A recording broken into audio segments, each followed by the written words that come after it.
The Standing Committee on Foreign Affairs and International Development. Pursuant to the motion adopted on the 31st of January, the committee is meeting as part of its sitting on the current situation in the autonomous region of Uyghurs, Xinjiang. Is available through the globe icon at the bottom of your screens. And for members participating in person, please do keep in mind the Board of Internal Economy guidelines for mask use and health protocols. I would like to take this opportunity to remind participants of the meeting that screenshots or taking photos of your screen is not permitted. Avant de prendre la parole, attendez s'il vous plaît. Before speaking, please wait until I recognize you by name, and when speaking, please speak slowly and clearly. And when you are not speaking, your mic should be on mute.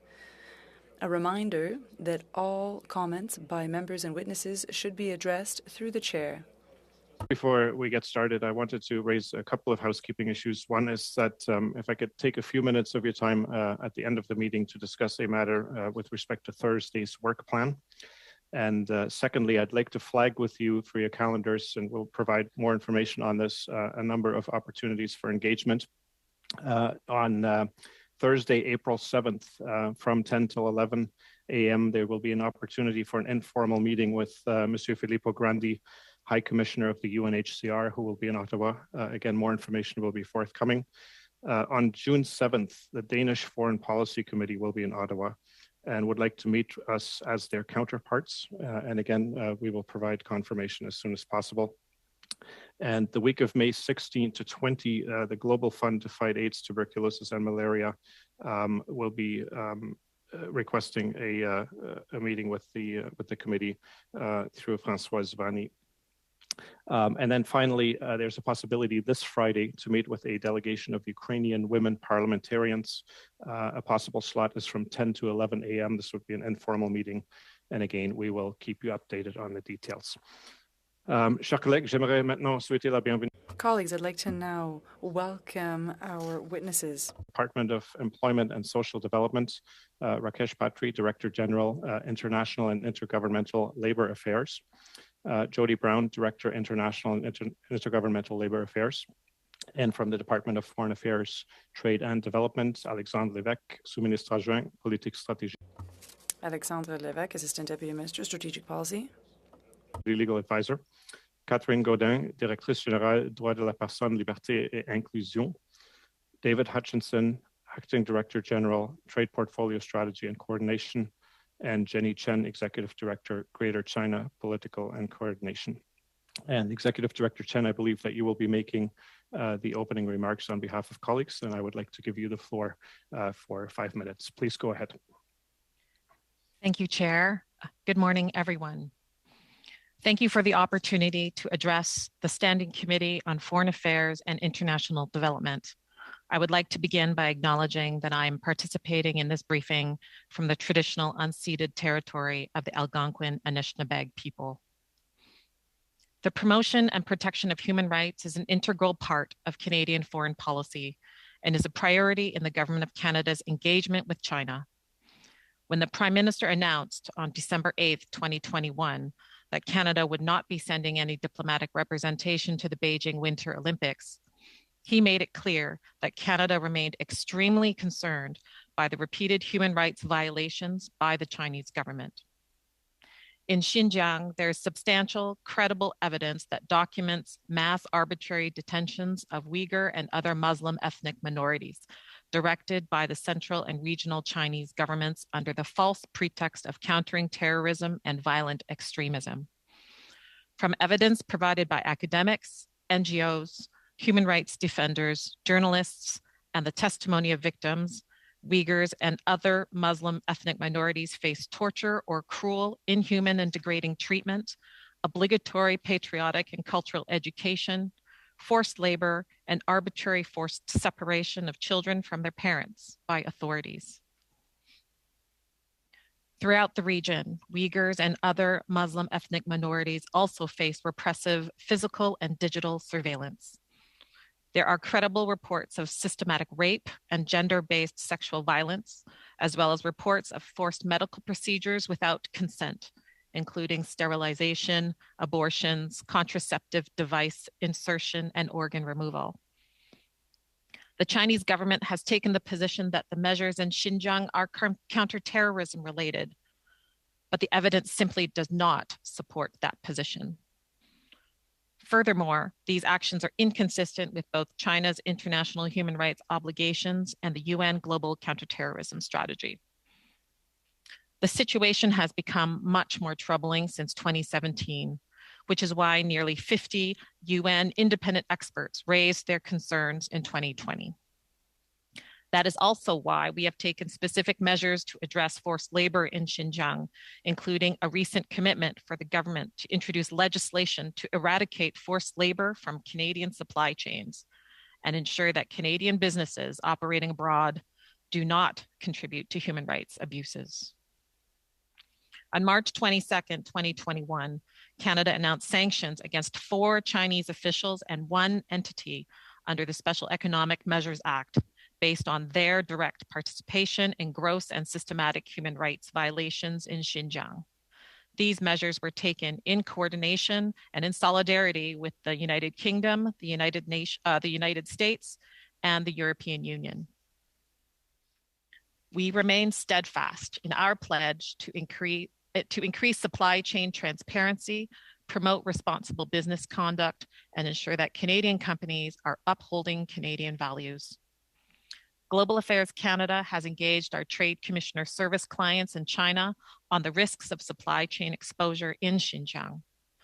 This includes a business advisory warning of the risks of forced labor exposure to supply chains and the introduction of a Xinjiang Integrity Declaration that Canadian companies active in or with ties to Xinjiang are expected to sign in order to continue receiving Trade Commissioner services from Canada. In multilateral fora, as well as in bilateral discussions, Canada has consistently called on the Chinese government to end the repression in Xinjiang. Canada has been a strong voice in calling for the establishment of an independent and impartial investigation into the gross human rights violations taking place in Xinjiang. We will continue to call attention to these human rights violations alongside the global community. Thank you very much. Thank you so much for your opening remarks, Executive Director Chen. And colleagues, I forgot to mention at the outset, I will do my best to signal as customary when you have 30 seconds remaining in your speaking time with a very analog method of holding up this yellow card with the 30-second message on it. I hope that that's visible both virtually and in the room. It's worked well for us in the past. We will go straight away into our first round of questions, 6-minute allocations, and leading us off today is Mr. Chung. Please go ahead. Thank you, Mr. Chair. I'd like to thank officials from both departments for appearing today. I have a series of quick questions just to clarify several things. So companies have to sign a declaration when engaging the Trade Commissioner Service. What if companies don't engage the Trade Commissioner Service? I guess they don't have to sign. Is that correct? I'd like to ask David Hutchison, my colleague, to address this question. Mr. Chair, the Trade Commissioner Service has done its best to inform all Canadian businesses, including through the Business Advisory from January 12th, 2021. We are supporting exporters in the market, and any Trade Commissioner client that is active in Xinjiang or has ties to Xinjiang must sign the declaration in order to continue to receive those services. It is possible that there are other Canadian companies that are not currently Commissioner Service clients. So in other words, if a Canadian company doesn't engage the Trade Commissioner Service, they're not under obligation to sign the Xinjiang Integrity Declaration. Is that correct? Mr. Chair, I believe that is correct. Well, it seems to me that's a big hole in the measures that were announced last year by the government, because, so I just want to point that out. Are you aware of this report titled "In Broad Daylight, Uyghur Forced Labor and Global Solar Supply Chains" that was published by by 2 academics at Sheffield Hallam University, and more particularly at the Helena Kennedy Center for International Justice. Are you aware of this research that's been done? Hello, I could field this question. I have not read that particular report, but officials within Global Affairs Canada are aware of the supply chain risks related to solar panels, and policy work is ongoing in this regard. Thank you. I appreciate that answer. In the report, 2 Canadian companies are identified as importing products into Canada that have been produced using forced or coerced labor. One is Canadian Solar of Guelph, Ontario, which is near my riding, and the second is Niagara Renewable Energy. I'm assuming that's part of the Greater Niagara Renewable Energy Cooperative, Inc., although I'm not 100% certain about that. 45% of the polysilica produced in the world is produced in Xinjiang. So it seems to me that it's almost inevitable that panels and components being imported from China would contain elements of forced labor. So what is the government doing to prevent the importation of these kinds of products, as we have legal obligations under the USMCA to do exactly that? I might invite Mr. Chair, my colleague from ESDC, to respond to this question. Mr. Patry. Thank you, Ms. Chen, and thank you, Mr. Chair, and thank you for the question. As Mr. Chong noted, the government has introduced a ban on the importation of goods produced by forced labor under our CUSMAR USMCA obligations. And we continue to work with our colleagues at the Canada Border Services Agency, who are the entity responsible for interdicting goods that may come in. The Canada Border Services Agency works with a number of importers in ensuring that they are aware of the limitations on introducing goods produced with forced labor. We do conduct research on the likelihood of goods being produced with forced labor. And I would say that there is a strong likelihood that goods produced emanating out of Xinjiang using polysilicon, there is a high likelihood that these goods are produced using forced labor. That said, supply chains, I think, as everyone knows, are remarkably complex and global in their nature. And it can be very difficult for companies to trace in detail the origins of all particular materials within supply chains. The prohibition on importation of goods produced with forced labor is done on a shipment or case-by-case basis by Canada. Thank you for that answer. It's done on a shipment-by-shipment basis, case-by-case basis. So let me ask this question then. The measures were introduced effective July 1st of 2020, and the government announced the measures particular to Xinjiang in January of last year. So since then, since January of last year, how many shipments of solar panel-related products have been blocked from being imported into Canada by the CBSA? To my knowledge, I'm not aware of any shipments that have been stopped by the Canada Border Services Agency with polysilicon. Thank you. And is it? Can you confirm that only one shipment of tomatoes has been blocked in the last year, I believe last fall, by the CBSA? To my knowledge, I believe that's correct. I'm not aware of any other shipments, and I should clarify the shipment that I'm aware of was a clothing shipment, not a tomato-based shipment. Oh, thank you for that. Thank you for that clarification. So there's been one shipment of clothing, cotton, that has been blocked from coming into Canada, no shipments of tomatoes that you are aware of, and no shipments related to solar panels that you are aware of. Is that correct? And just a brief answer, please, in the interest of time. Not to my knowledge, Mr. Chair. Okay. Well, thank you for that clarification. I appreciate that. Thank you, Mr. Chair. Thank you, Mr. Chong, and thank you to the officials. We will now go to Madam Bendayan for 6 minutes. Please go ahead. Thank you very much, Mr. Chair, and thank you to the witnesses. And I'm pleased that we are discussing this today. I would like to thank all my colleagues on the committee for unanimously agreeing to my proposal that we do look at Xinjiang and Uyghur Autonomous Region, and in particular the forced labor ongoing there. Picking up on Mr. Chong's last question, would it be possible for greater transparency around the nature of the goods being seized? Is that something that is possible to do on your end?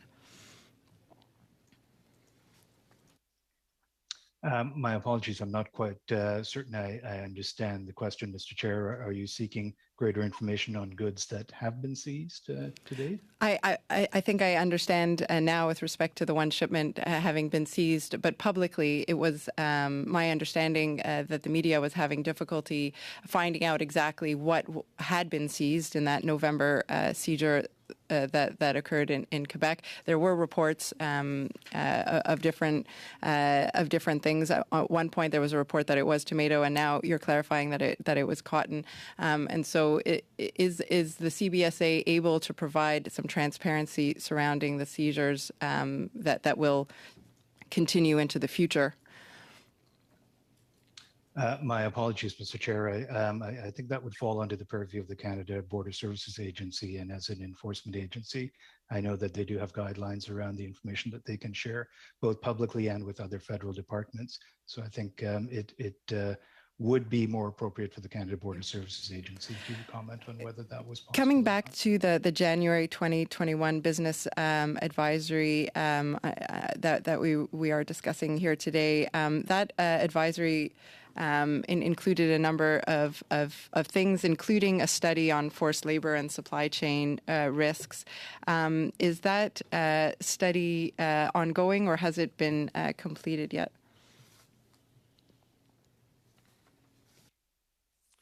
Mr. Chair, I'm pleased to inform the committee that that study is complete and will be released in the very near future on the Global Affairs website. Thank you very much. I appreciate you letting the committee and all Canadians know that. There was a CBSA policy memorandum in May of 2021, which I imagine that you're familiar with, and in November of 2021, as we just discussed, there was that first seizure.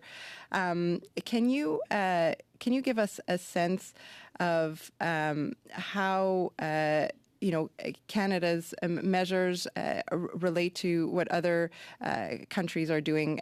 For example, in December, President Biden signed the Uyghur Forced Labor Prevention Act. That is now law, I believe, in the United States, and it includes a rebuttable presumption that assumes all goods from Xinjiang are made with forced labor, and it bars imports unless it could be proven otherwise. Can you give us a sense of where Canada might be going? Are we looking at something similar? And what are your comments with respect to the American approach? Thank you very much for the question. And Mr. Chair, I would say that Canada has demonstrated a commitment to address issues of forced labor, regardless of where they're taking place in the world. And there are a number of different initiatives taking place across government to try and address some of these initiatives. I won't go into all of the details of that here, but happy to speak in more detail about some of those. What I would say is what is perhaps two of the two most notable commitments are the commitment in the Minister of Labor's mandate letter, along with other ministers, to introduce supply chain legislation requiring companies to report on abuses within their supply chains, coupled with the ban that we have introduced as part of our CUSMA obligations. I would point out that Canada is only the second country in the world to introduce such a ban after the United States, who have had this ban in place since the 1930s. As I noted at the outset, global supply chains have become remarkably complex, and it is challenging to trace supply chains with any degree of thoroughness. The approach that Canada has taken is under the customs tariff to include this prohibition. The obligation ultimately rests with industry and companies to have awareness of their supply chains and ensure that they are complying with the legislation. As we move towards introducing supply chain legislation, we hope that this would aid companies in doing some of that tracing and that work to ensure that they are complying with the importation ban. As I noted at the outset, the Canada Border Services Agency does treat this on a case-by-case basis and does work closely with importers in ensuring that they are complying with their obligations. Thank you for that, and I appreciate the explanation of our own policy. What I'm wondering is if you can elaborate on why it is, perhaps in your opinion, you don't feel that a rebuttable presumption would be appropriate. To my mind, that would be a very interesting avenue to look at, and certainly one that is far more straightforward. Is there anything in that approach that you're concerned about? And just a brief answer, please, in the interest of time. I will just say very briefly, Mr. Chair, that each regime and government needs to decide within their own legislation what enforcement actions are more feasible. The one thing I will note around rebuttal or presumptive bans is there are challenges, as I said at the outset, in ascertaining on a shipment by shipment basis. But the biggest challenge that is faced is goods that are coming into Canada tend to be labeled by country of origin and not by region of origin.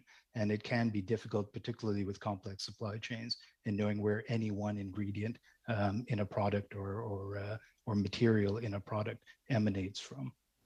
Merci beaucoup. Merci, Madame Bandayan. Monsieur Bergeron, bonjour. Je vous passe la parole. Thank you very much, Mr. Bergeron. 6 minutes. Thank you, Mr. Chair. Thank you to our witnesses for being with us today. Ms. Chen, in her presentation at the beginning, spoke to very troubling reports that speak about situations that I would say fit with the definition of what a genocide is under the international document on this. And Canada is signatory to that. Now, in Section 2, in the current convention, genocide is when anyone commits one of these acts. So that is to say, we don't need all 5 of these acts described to have been committed. Only one has to be committed for it to be considered a genocide. So we're talking about the murder of a member of the group, physical violation of somebody in the group, conditions that lead to their partial or complete destruction, measures that seek to prevent births, among others. And so it would appear that a number of people have established that one or more of these conditions have been met. The United Kingdom, France, Netherlands, Lithuania, Czech Republic, and even the United States in a declaration from March 21st, where it was explicitly asked of the Chinese Republic to end its genocide and end its crimes against humanity in Xinjiang. And here in Canada, the Subcommittee on International Human Rights and the Standing Committee on Foreign Affairs and International Development and the House of Commons have concluded that there is a genocide happening in Xinjiang. But strangely enough, Global Affairs Canada refuses to acknowledge, well, we're talking of concerns, but it's as if everything that was obvious for many people, including for parliamentarians in Canada, was not for Global Affairs. And on the government's website for advisory messages for people, we asked the Minister of Foreign Affairs this question Thursday of last week, and once again there was a refusal to name the genocide. What is stopping Canada from recognizing, like the U.S. did, that this is a genocide taking place in Xinjiang right now? Mr. Chair, thank you for this important question. As Minister Joly stated in front of this committee last week, we take calls for a declaration of genocide very seriously. This is a decision for the government to make. Us as officials, we will provide that advice to ministers when that time comes. That being said, Canada, given the body of research and information available to date, we have already taken a number of concrete actions, of which some of you are aware. In June 2021, we led a joint statement in the Human Rights Council expressing serious concerns about human rights violations in China.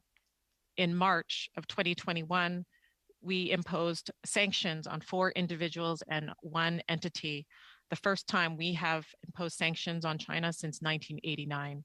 And of course, in January, as we've just discussed, we've imposed a number of new measures strengthening our ability to conduct responsible business and working to prevent forced labor in Canadian supply chains. Je ne voudrais surtout pas vous interrompre. C'est pas dans...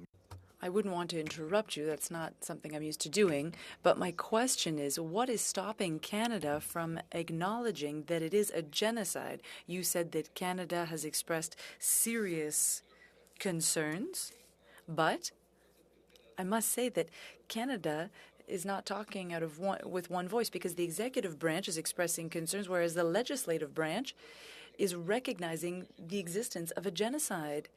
Canada seems to have a bipolar stance on this, Mr. Chair. Ms. Chen was saying a few moments ago that they would advise the minister in due time. What would be this due time or this moment? Because the High Commission of Human Rights of the UN is going to be visiting Xinjiang in the next days. First question is, do we feel that Ms. Bachelet will have complete access to everything that she hopes to see and to make a report? And can Ms. Chen tell us if the conclusions of this report will be determinant, and will that be the time at which they will advise the minister that it's important to get in line with the House of Commons and declare it a genocide in Xinjiang? We are aware that UN High Commissioner for Human Rights, Madame Bachelet, is planning a visit to China, to Xinjiang, with a view to conduct an investigation over allegations of egregious human rights violations. We strongly urge the government of China to extend the same level of transparency and openness that is provided to all other similar visits undertaken by her and or other UN special rapporteurs. If this standard is not met, we will say so. We will be watching the developments closely, and we look forward to the release of our report.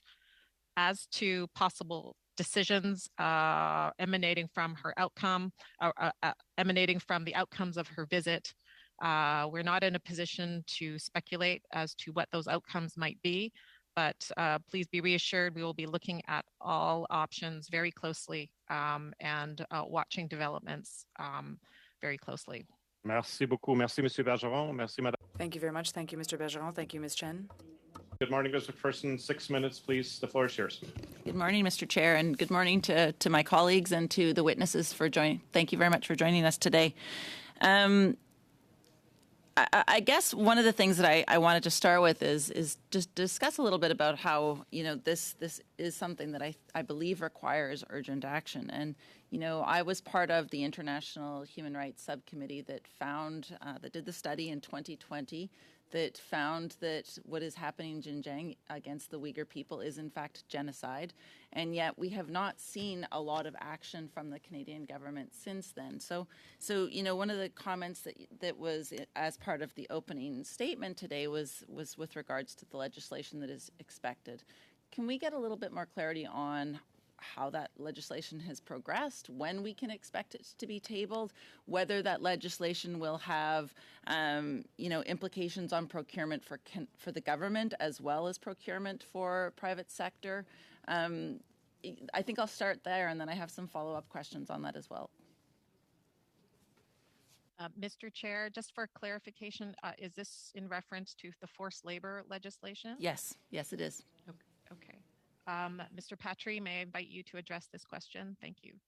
Certainly, I'd be happy to, and thank you for the question. Mr. Chair, as I would say, the Minister's mandate letter, the Minister of Labour, along with the Ministers of International Trade, Public Services, and Procurement and Public Safety, do have commitments to introduce legislation, what we refer to as supply chain legislation. I can't provide you with any specific timelines on when that supply chain legislation would be introduced. What I can say to you is whenever any country is looking at introducing supply chain legislation of this nature, there are, generally speaking, a few key pieces of policy that need to be determined or ascertained prior to introducing legislation of this nature. The first question generally is whether the type of legislation should be what is referred to as transparency or due diligence legislation. The second would be a question around the scope of how broad the legislation should be, whether it should cover forced labor, for example, solely, or whether it should be expanded, as some governments have done, to cover more broadly human rights abuses or labor rights abuses generally. The third question is the degree or scale of entities that need to be captured with the legislation. And the fourth question is really around what compliance and enforcement looks like, whether you take approaches such as what the UK and Australia have done, or take a more robust enforcement measures such as what the French government has done. These are all policy questions that are being worked through currently, but I cannot provide you with a timeline, I regret, at this point, as to when the government may choose to introduce that legislation. So the legislation that has been brought forward in other countries has been looked at, which is good to hear. Of course, I would submit that it is pressing that we actually get this legislation done and stop talking about the potential or the commitment within mandate letters. It's actually quite important that it is brought forward. One other thing that you had also spoke about is just the ability of the Trade Commission support to be withheld. And I do have some questions on that. I've done a lot of work with regards to the core ombudsperson, who of course works with mining, Canadian mining companies working abroad. And we have found that many of the companies that would be sanctioned or could be sanctioned are not eligible for that trade support anyway. So it is very much an empty threat in that the companies aren't eligible for the trade support. So therefore, threatening to take that support away is not terribly compelling. Add that to what my colleague Mr. Chong has brought forward, where if companies don't feel like participating, that they're not obligated to do so. It does feel very much like there is a gap in that. Is there any intention to close some of those gaps or to fix some of what I see as a flaw? Mr. Hutchison, over to you. Thank you for the question, Mr. Chair. I think you may appreciate that I'm not in a position to speculate on the intention of the government to address gaps or issues of that matter. All right, I'm going to ask a couple questions then, just in terms of the human rights. Some of the human rights questions. In the opening statement, there was discussion about the gendered violence that we've seen in against the Uyghur people. Obviously, there is widespread reports of sterilization, rape, forced birth control. Really quite shocking examples of gender violence. We do expect to have a feminist foreign policy in this country that would be a good framework for us to work within. Do you have any indication of when we can expect to see that feminist foreign policy? Mr. Chair, I do not currently have any information about when we would be able to see any updates on our feminist foreign policy. Thank you.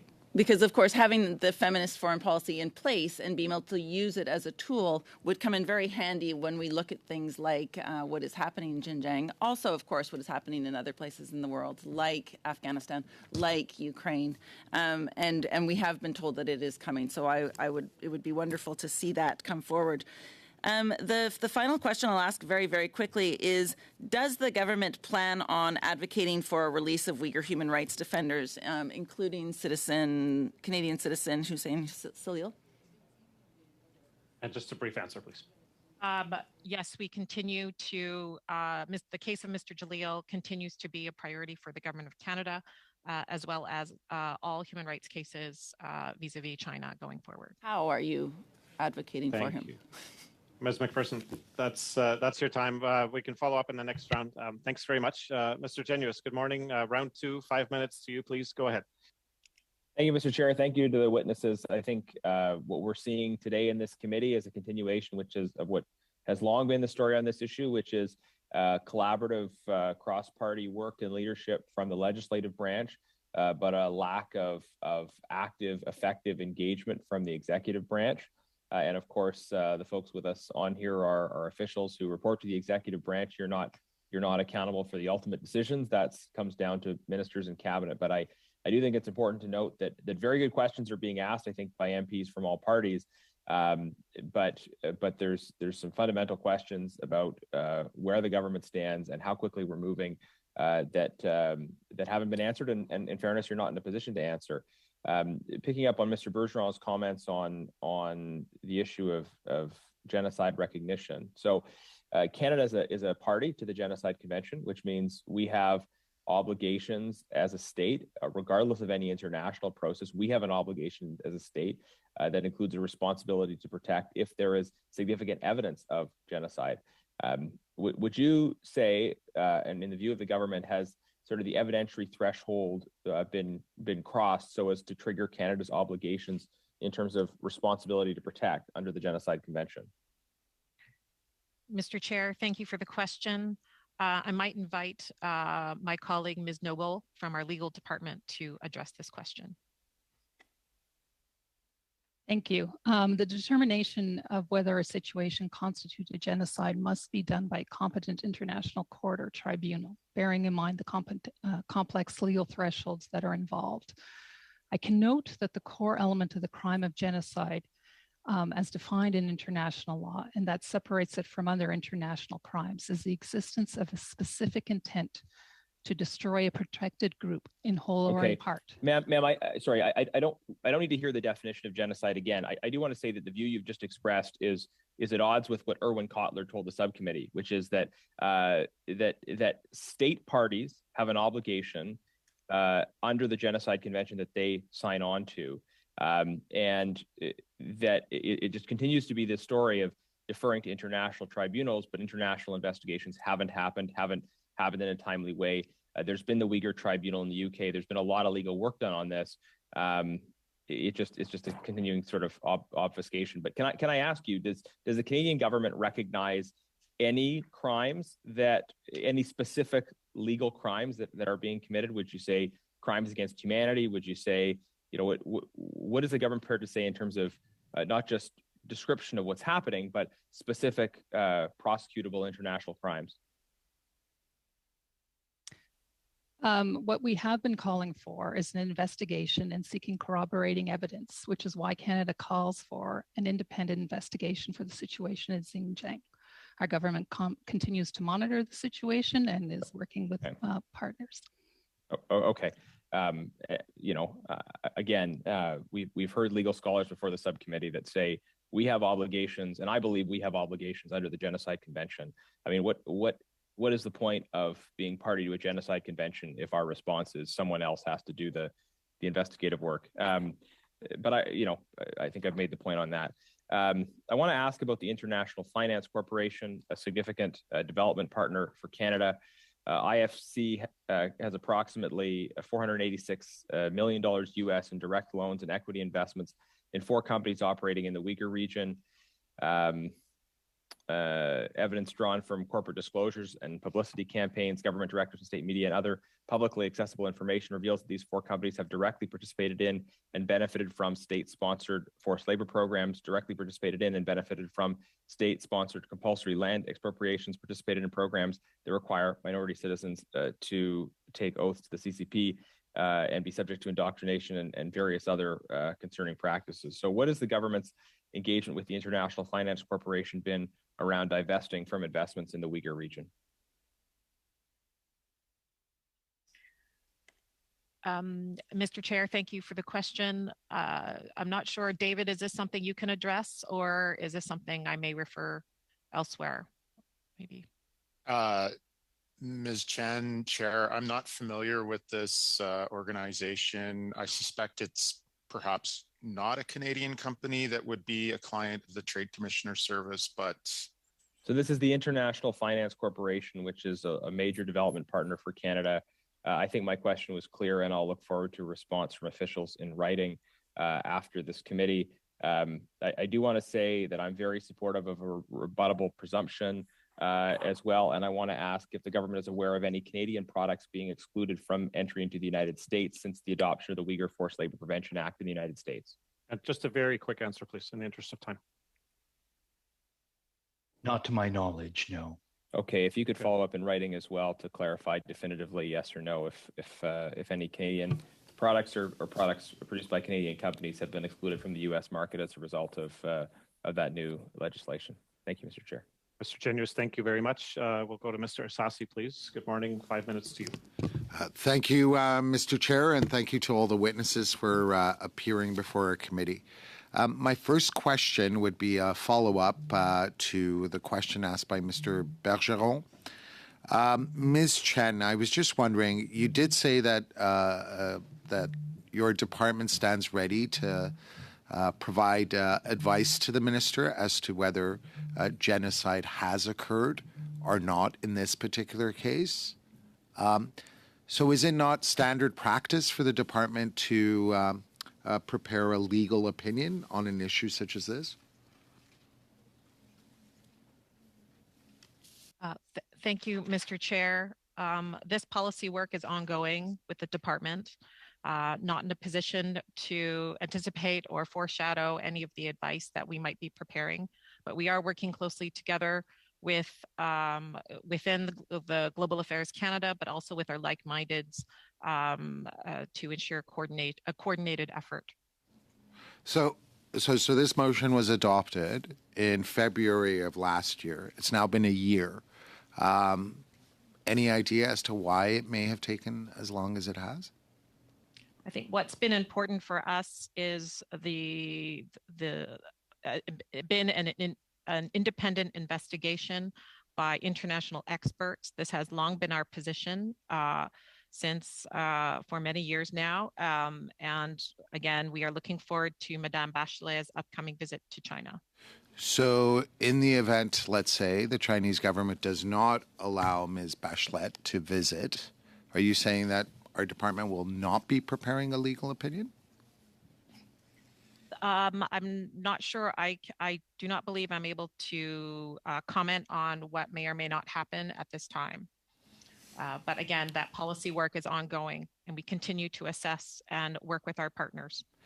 So my second question is, as you know, the U.S. State Department on March earlier this month actually prepared a list of PRC officials who will not be granted visas because of labor practices in China.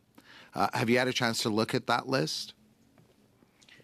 To my knowledge, that list has not been made public due to privacy considerations. Yes. Okay. Do you know how many officials were on that list? Mr. Chair, I do not know the number of officials on this list. We have been in touch, however, with the U.S. State Department on this. However, they have not been in a position to share that information with us. And would we consider doing something similar? As stated earlier, we have enacted sanctions before in March of 2021. This was an important step for us. It does not preclude further action. But does it help when other countries do it? Do we examine what they're doing and the basis for their decisions and perhaps look at the possibility of adopting similar measures?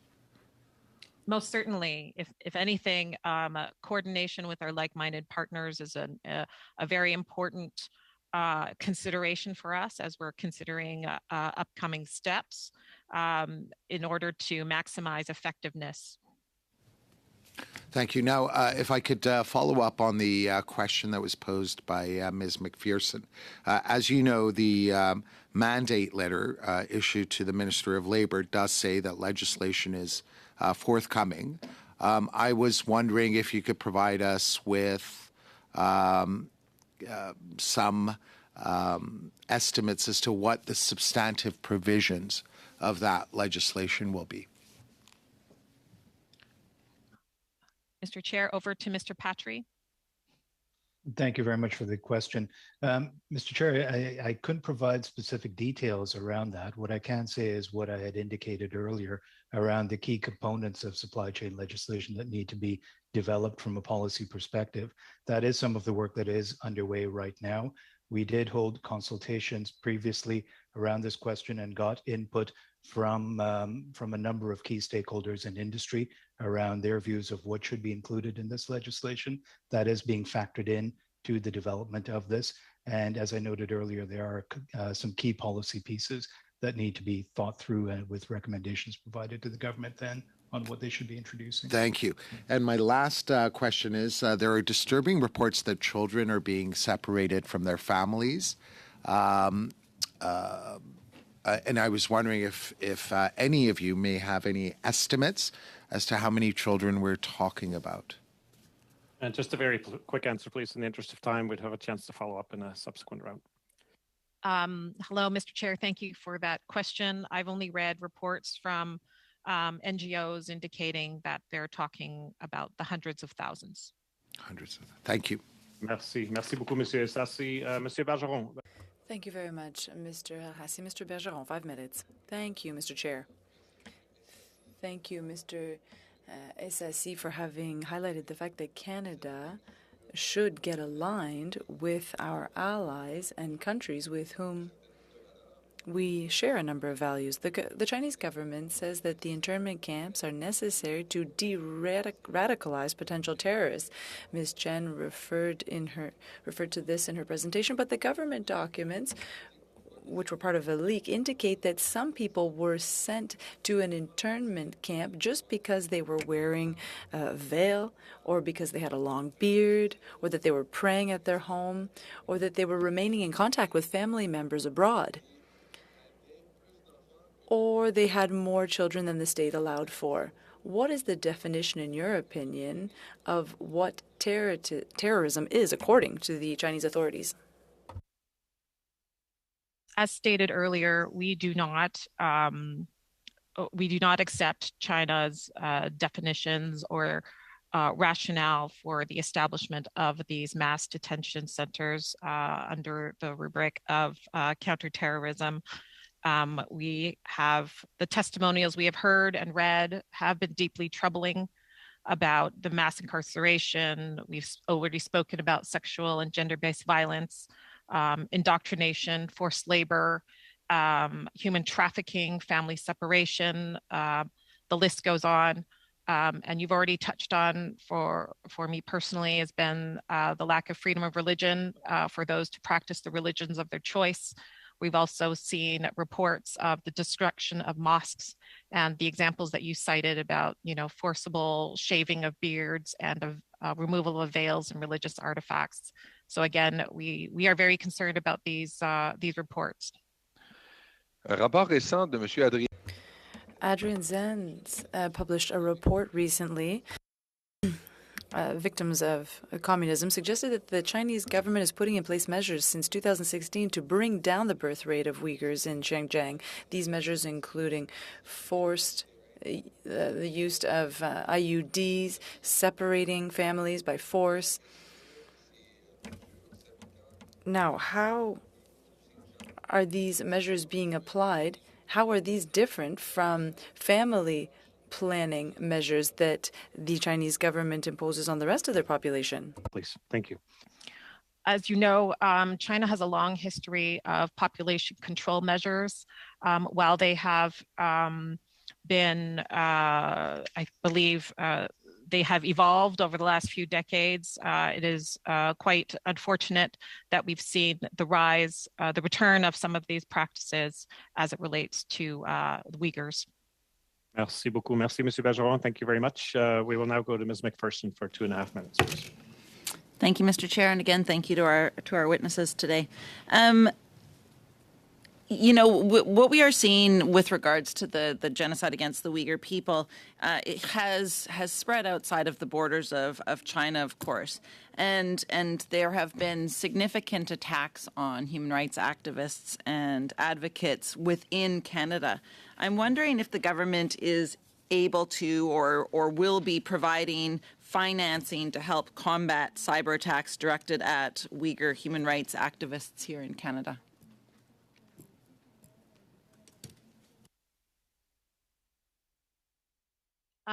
Sorry, Mr. Chair, for clarification, you're seeking upon the impact of Uyghur activists in Canada, correct? Whether there will be support to help the Uyghur activists that are being threatened in Canada.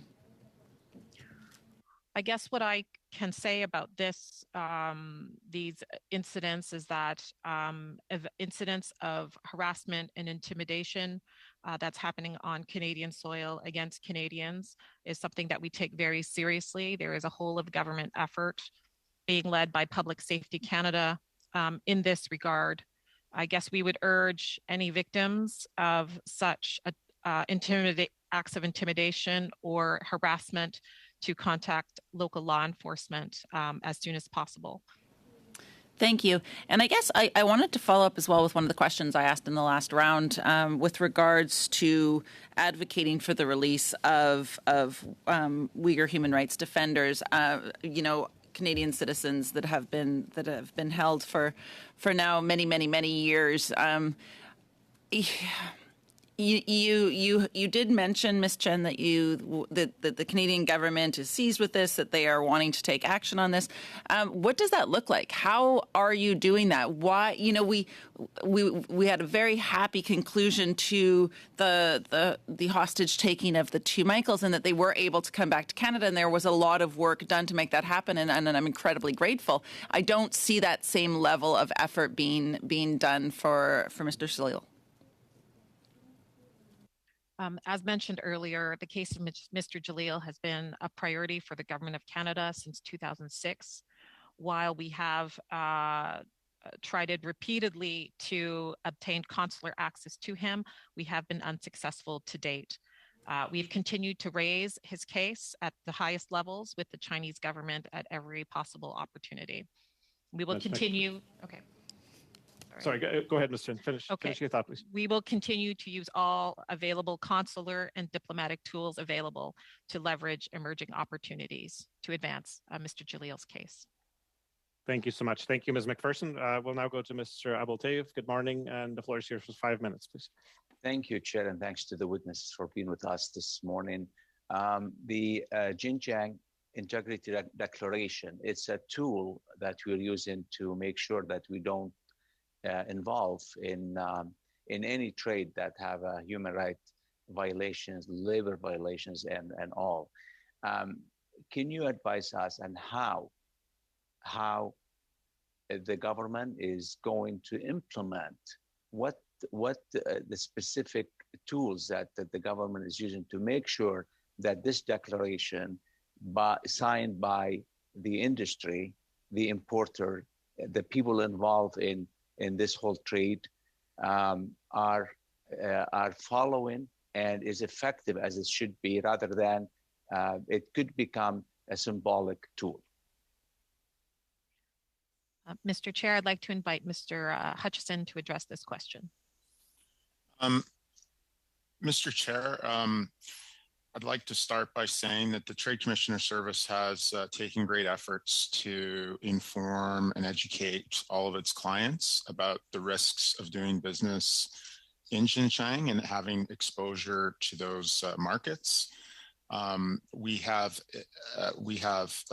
advised all Trade Commissioner clients, Trade Commissioner Service clients, should they be involved in any business related activities in that region, that they should sign the declaration. We have also made sure that of any Trade Commissioner Service clients that we know of, we have reached out proactively to ensure that they have signed that declaration, to ensure that that they sign the declaration to continue to receive TCS services. I'd like to emphasize that the Trade Commissioner Service is designed to support Canadian exporters of goods and services to access foreign markets. The Trade Commissioner Service does not play a role in supporting Canadian importers. So what's the point then of having this in place if it's not gonna really deal with the product that we know that shouldn't be sold in Canada, should not be consumed by Canadians, and should not be supported at all? How do we make sure that we have that proper tools rather than, as I said, it's just a symbolic, and it's a big name, Xinjiang Integrity Declaration. Okay, what's the purpose of having this in place if it isn't going to do anything? Mr. Chair, the purpose of the declaration is ensure that Canadian businesses active in the Chinese market, our exporters, are aware of the risks. We've taken great efforts to provide information to Canadian businesses to ensure that they undertake the necessary due diligence to avoid being involved with any business activities that involve forced labor. Shouldn't our measures be more enforceable, more meaningful than symbolic? Don't you agree that this is the way it should go? I mean, what is the point? I ask again. Mr. Chair, the Trade Commissioner Service of Canada doesn't have any enforcement mandate or capabilities, so I would not be in a position to answer that question. So for the last years that we haven't been doing what we need to be doing as far as dealing with this situation, and we keep consuming a product where we know we shouldn't be. We keep buying a product from this specific region where we know that this is the wrong thing to do. And that gives, there's no consequences for whoever trade or try to even do these kind of transactions at all. I mean, again, the question back to the department, what are we doing? How serious we are about dealing with this?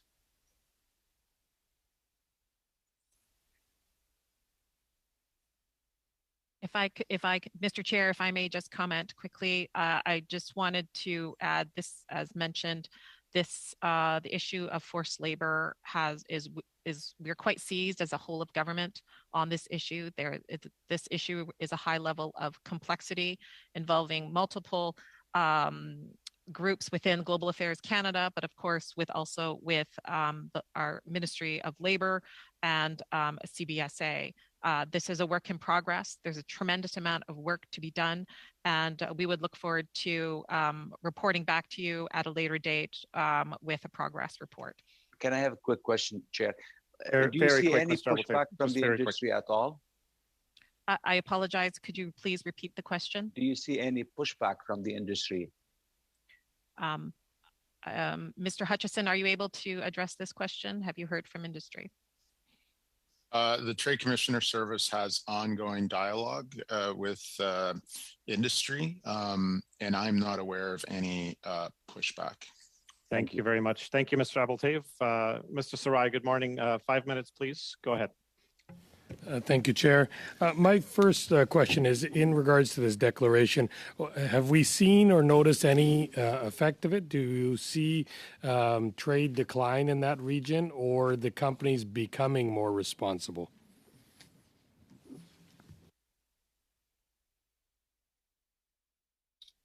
Mr. Chair, I'd invite Mr. Hutchison to address this question.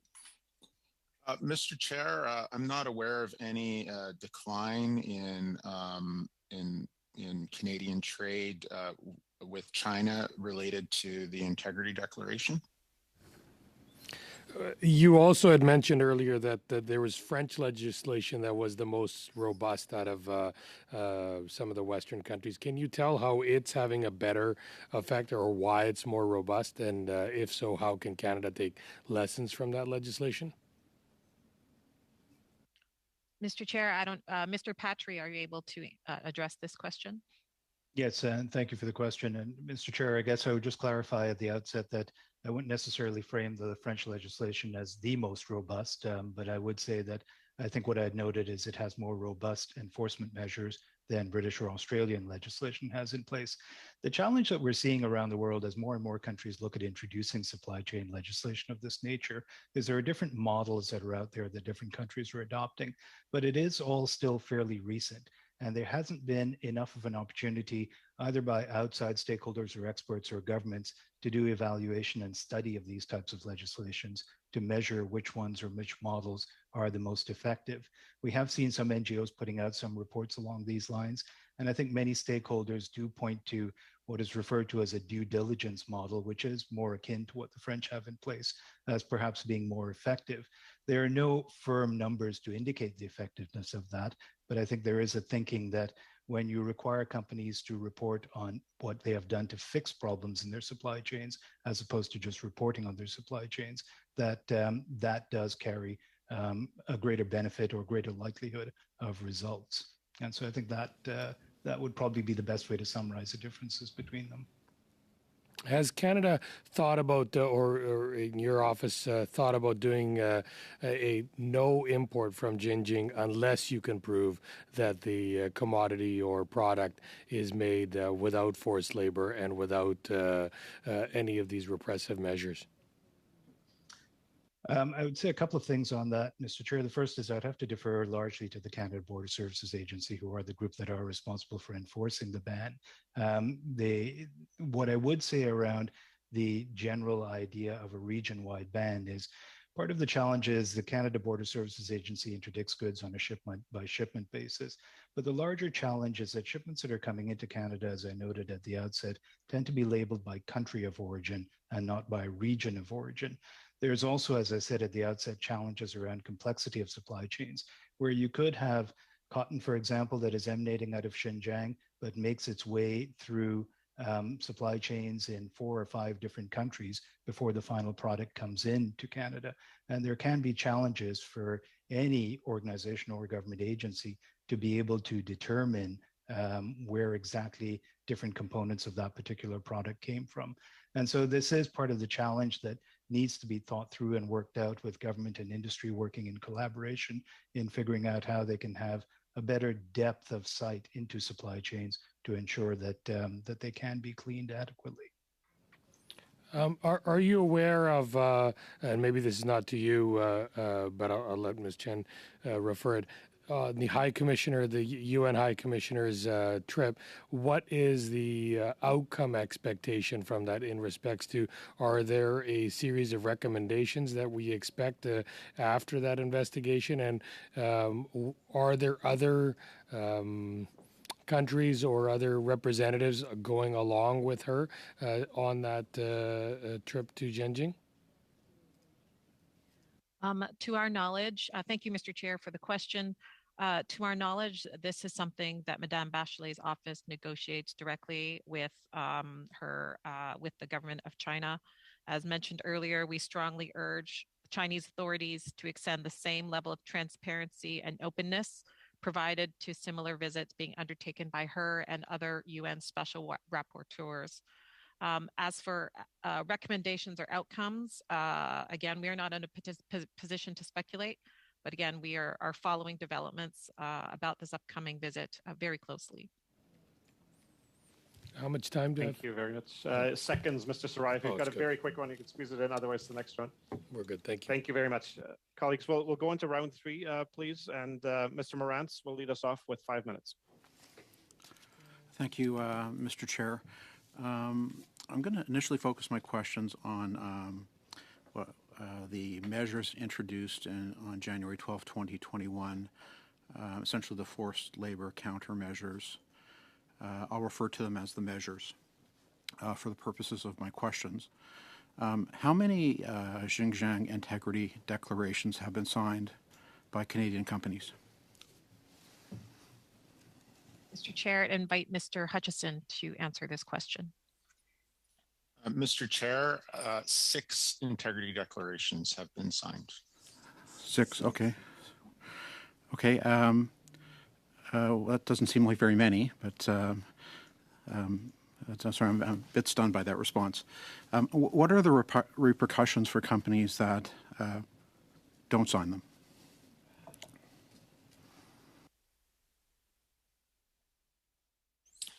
Mr. Chair, if a company does not sign the integrity declaration, they will no longer receive Trade Commissioner Service support. Okay, and The measures refer to protecting Canadian businesses from becoming unknowingly complicit with forced labor. Is the department aware of any Canadian companies that are knowingly complicit in the importation of forced labor goods? Mr. Chair, I'm not aware of any companies that are knowingly complicit. Is there any research being done on that?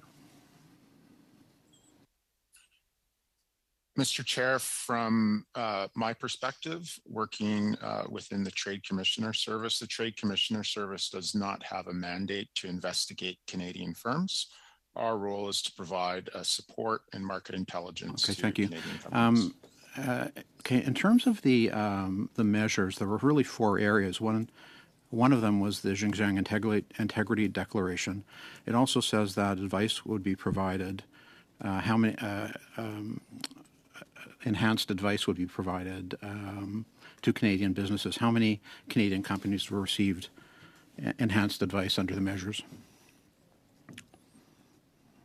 Mr. Chair, I'm not in a position to cite a specific number, but I can tell you that the entire network of our offices within China, our trade commissioners on the ground, our trade commissioners across Canada and our regional offices have been engaging with Canadian companies and providing education and information on the risks of doing business. The measures also refer to export controls. What are those? Mr. Chair, export controls are handled by another part of Global Affairs Canada. I don't believe we have a colleague available to speak to those, but perhaps if there's a specific question, we could answer it. It's referred to in the suggested questions in the LOP report. Perhaps you could respond in writing as to what that refers to. Now, the fourth thing that's referred to is a study on forced labor and supply chain risks. Is this study being undertaken? Will the report be made public, and when? Mr. Chair, thank you for the question. Yes, the report has been completed and will be released on the Global Affairs website very soon. Okay, thank you. In the Minister of Labour mandate letter, it calls for the introduction of legislation to eradicate forced labor from Canadian supply chains. Honestly, based on the response to the January 2021 measures, I'm not optimistic how effective that legislation would be. But having said that, is that legislation being drafted? When will it be tabled? Mr. Patry, over to you. Thanks, Ms. Chen. Thank you, Mr. Chair, and thank you for the question. As I said previously, we are working in developing legislation of this nature. It is a commitment on the part of the government to introduce it. I think I spelled out earlier some of the key policy considerations that need to be taken into account to introduce that legislation. But unfortunately, I can't give you a timeline at this point as to when the government will introduce it. Okay, and how many shipments of goods have been imported from China since the announcement of the measures with the goods produced with forced labor? And just a brief answer, please. I don't believe anyone here would have data on how many shipments have come into to Canada at this point. We don't have customs information along those lines. I don't know whether the Canada Border Services Agency would have that information. Okay, thank you very much. Thank you, Mr. Morantz. Mr. Oliphant, please, for 5 minutes. Thank you, Mr. Chair, and thank you, witnesses, and thank you, other colleagues, committee members. I think this is one of those issues where we are quite united in our concern, not always in our strategies or what we do next, but I don't see much as I listen to the questions today. I think that we're all sharing the concern and asking our officials to help us push the limits a little bit. I've got a couple of little questions. One is, and I know there are privacy concerns, et cetera, always with any consular case, but the case of Chalil Hussain has come up today, And I am wondering, there are some significant differences between this case and some of our other consular cases that I've dealt with.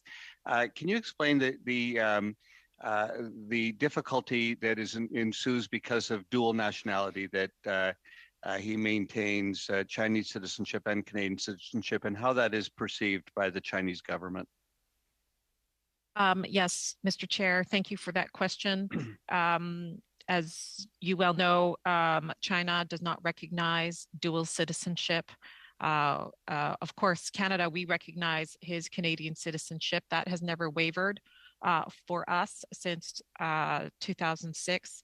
However, we have a long-standing challenge in dealing with the Chinese government with regard to dual nationals in general. So this would not be just this case, that there are other dual nationals that we are not able to get access to? That is correct. Thank you. I would just add that I have met with his family, and I think everyone in the committee should also extend their thoughts and concerns to his wife and sons who are in Canada and continue to be brave as they wait for their news about their father and husband. I want to get into Michelle Bachelet's trip proposed for May, which we understand will happen. Canada really led the way in Geneva at the UN Human Rights Council to push for her to request a trip. That took quite a while for China to agree to give her access to Xinjiang. And am I setting up too much hope for a report to come out of that? I mean, there UN, a number of bodies have called for, UN human rights groups have called for a report before her trip. It would seem to me appropriate to have a report after her trip. And am I being naive to think that this could be an important report that we should actually be waiting for and listening to? Mr. Chair, yes, I would agree with your assessment that indeed the outcomes of her visit, whether it's a report or other announcement, I think will be scrutinized, I think, by all foreign governments and all watchers of the developments in Xinjiang. Perhaps, if I may, I might invite my colleague, Catherine Gaudin, on the line, who is our Director General for Human Rights. Catherine, Madame Gaudin, if you have anything to add. Merci, Madame Chen. Oui, Monsieur. Thank you, Ms. Chen. Yes, Mr. Chair, I could maybe add a little more detail. Indeed, the High Commissioner requested this visit in 2018. We, the Government of Canada, had on a number of occasions requested that she have free and unfettered access. And so our expectations are that the government of China will grant Ms. Bachelet this access in May. The conclusions that are made, well, we will be studying them closely. It's a very important visit for us, and this is part of the body of information that's important for us. And so we've asked that her report be made public, and we expect that there be a report published after her visit. It could be a press communique or a report. Details will follow later, but it is very important to us, and we expect that the government of China offer a free and unfettered access to her. Thank you very much. Thank you, Mr. Oliphant, and thank you, Ms. Chen and Ms. Gaudin. Now I'll hand it over to Mr. Bergeron for 2.5 minutes, please. Thank you, Mr. Chair. Very honestly, I'd like to insist upon the fact that none of us are looking to corner the members here from the department. We're trying to explain, contrary to a number of allies who are fairly close to, including the U.S., well, what explains that the government of Canada refuses to recognize that this is that the facts that have been presented to us constitute acts that are in line with acts of terrorism in the document that is signed by Canada. For example, murder of members of the group. Well, maybe that's more difficult to prove. Mind you, certain information has shown us that it's fairly obvious. Physical or mental abuse of members of the group. Well, once again, maybe it's hard to define what constitutes this kind of incident. Now, conditions that lead to the partial or complete destruction of a people, well, that is starting to get more specific, but measures that seek to bring down the birth rate. Ms. Chen, well, there is a recognition that there are measures that seek to bring down the birth rate of the group. And so, for genocide to be recognized, only one of these conditions needs to be met. And we're talking about forced transfer of a child from one group to another. That was mentioned earlier. But even if we just focus on interfering with birth rates, why can this not be recognized as a genocide? Mr. Chair, thank you for this question. As mentioned earlier, we take these calls for declaration of a genocide very seriously. And indeed, this is ongoing work and conversations taking place within our department. As for to answer your question, again, I might turn to my colleague, Madame Noble, from our legal department. And just very briefly, please, in the interest of time.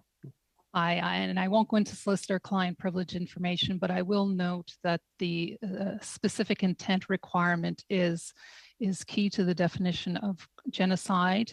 Absent a finding of that specific intent, crimes could amount to things such as crimes against humanity or war crimes. Merci beaucoup. Merci, Monsieur Bergeron. Merci aux témoins. Thank you very much. Thank you, Mr. Bergeron, and thank you, witnesses. Thank you, Mr. Chair. Yeah, and I think I would like to just follow up a little bit more on this visit that the United Nations High Commissioner for Human Rights will be taking in May. I think all of us here have great hope for that visit, and that the Chinese government will allow access, and that we will get more information. However, you know, I'm not 100% hopeful there, of course. So if I'm thankful that for those that have pushed for this visit, I think it's very important. But if this visit is not, if the commissioner is not given the access that she requires, if she is not able to gather the information she needs, what will be the Canadian government's next steps? How will you proceed from that point on? Thank you, Mr. Chair. As mentioned earlier, we look forward to this upcoming visit and the outcomes of her report and or findings. As mentioned, we are not able to say one way or the other what would be the content or outcomes, and it's difficult to speculate at this time what those might be.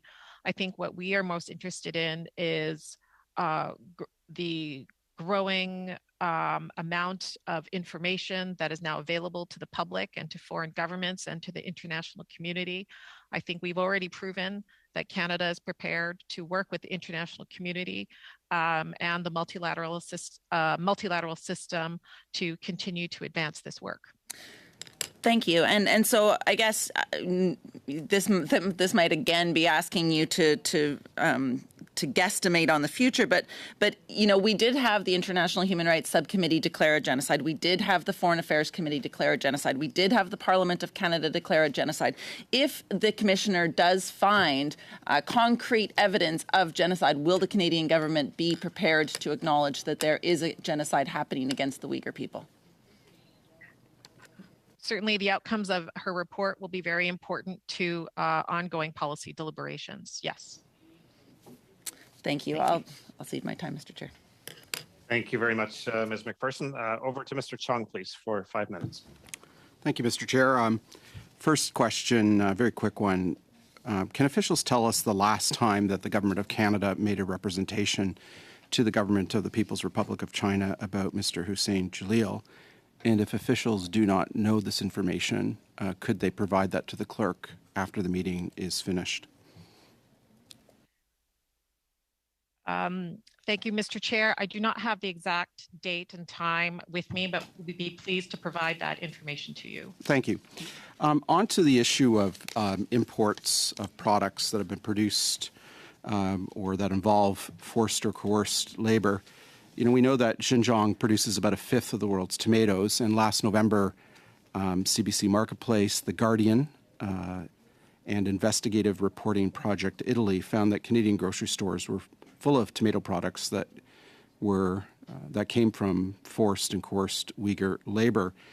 And despite that high-profile investigation, and despite the measures announced by the government last year in January, the Government of Canada has only stopped one shipment of products from China tied to forced Uyghur labor. Given that Global Affairs designed and announced the Xinjiang measures in January of last year, how does Global Affairs assess the effectiveness of these measures? Mr. Chair, I'd invite Mr. Patry to address this question. Thank you for the question. I think what I would say to that is we recognize that there is still work that needs to be done to effectively operationalize the importation ban. As I noted at the outset, this is a complex endeavor to try and implement. Sure. We know that there are... Can I ask you about operationalizing it then?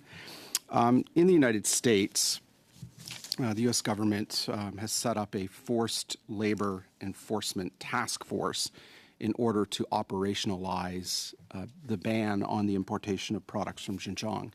Has the Government of Canada set up a similar interdepartmental task force? I wouldn't phrase it as a similar interdepartmental task force, but there is work, the collaborative work that is taking place with a number of departments across government to work on the import ban. And I do know that our colleagues at the Canada Border Services Agency do work closely with their U.S. counterparts as well. It just seems to me we're not doing a very good job as a country in banning these products. We've had a single shipment banned. We import about $30 billion a year worth of products. $100 billion a year worth of products from China, and we've only banned one shipment.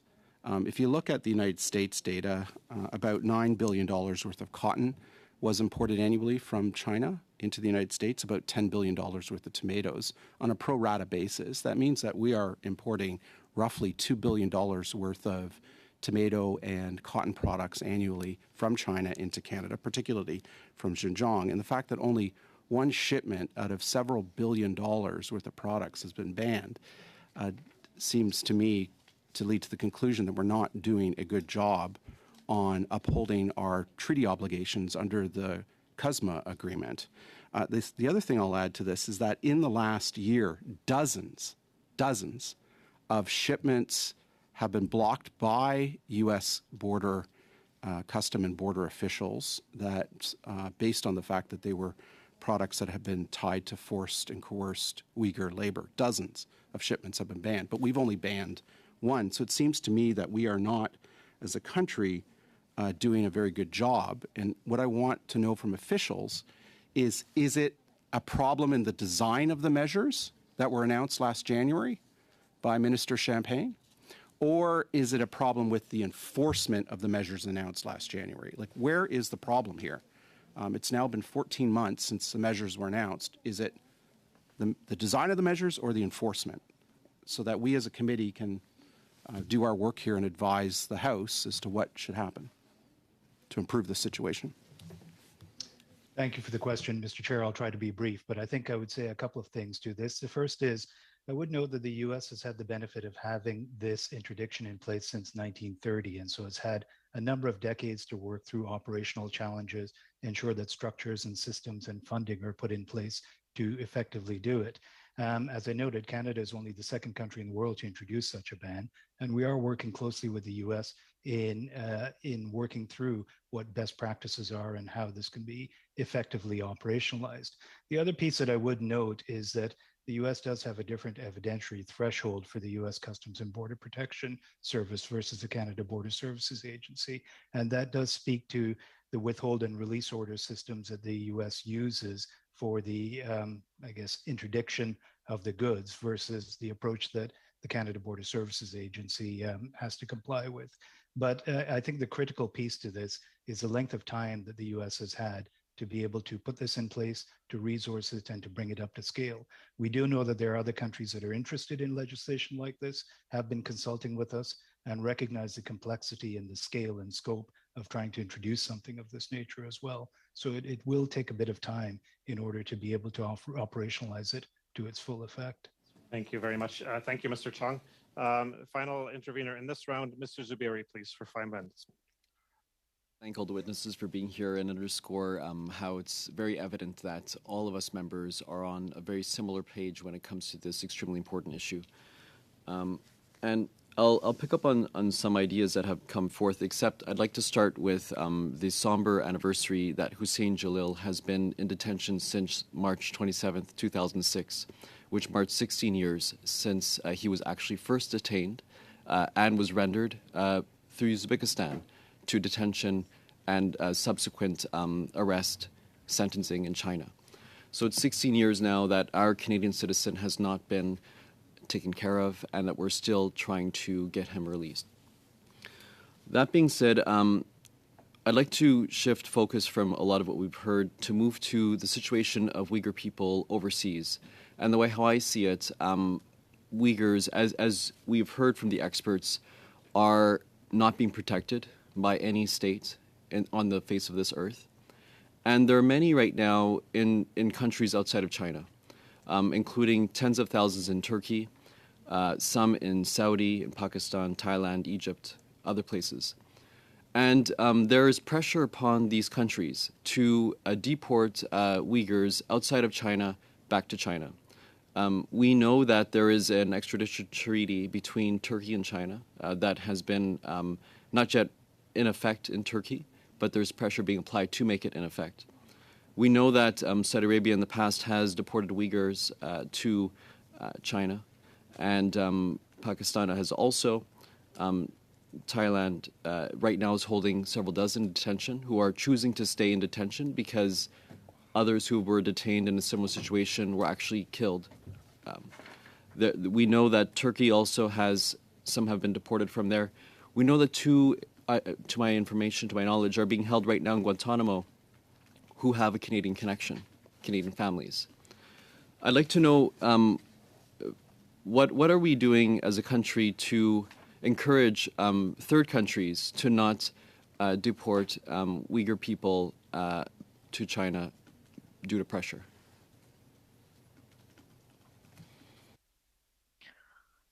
Thank you, Mr. Chair, for that question. We are also aware of these reports and these current dynamics internationally and how China has used the extradition treaty mechanisms to advance their own policies and interests. I guess while we don't have any representatives from our Immigration, Refugee, and Citizenship Canada department, I would have to say that we do have, as of June 2021, there was a new dedicated refugee stream that was established specifically for human rights defenders at risk. And Uyghur human rights defenders who have fled to China and have sought protection in another country may be referred for resettlement to Canada under this new system. Thank you. Thank you. Mr. Chair, how much time do I have right now? You have about just under 2 minutes left. Thank you. I'd like to shift focus to domestically. We spoke a lot about supply chains. First up, I'd like to recognize that 80% of China's cotton is produced in Xinjiang Uyghur Autonomous Region, as is 70% of China's tomato products in Xinjiang Uyghur Autonomous Region. Most of tomato paste, global tomato paste, comes from the region in question. And we heard about solar panels, 45% of international solar panels. Zooming into Canada, we know that a Canadian company, Canadian Solar, has been accused, for lack of a better term, to be using forced labor from Xinjiang Uyghur Autonomous Region, and they're also receiving EDC funding. Has there been any investigation done to ensure that they are in fact not profiting off of forced labor, and that we are not unwittingly subsidizing this activity? Thank you, Mr. Chair. I would invite Mr. Hutchison to address this question. Mr. Chair, I'm not in a position to comment on EDC's operations or its clients. EDC is an arm's length independent Crown corporation that takes its own business decisions and undertakes its own rigorous due diligence. I will say that we have been engaged with EDC on the important issue of forced labor and the risk of Xinjiang, and that's an ongoing dialogue between Global Affairs and EDC.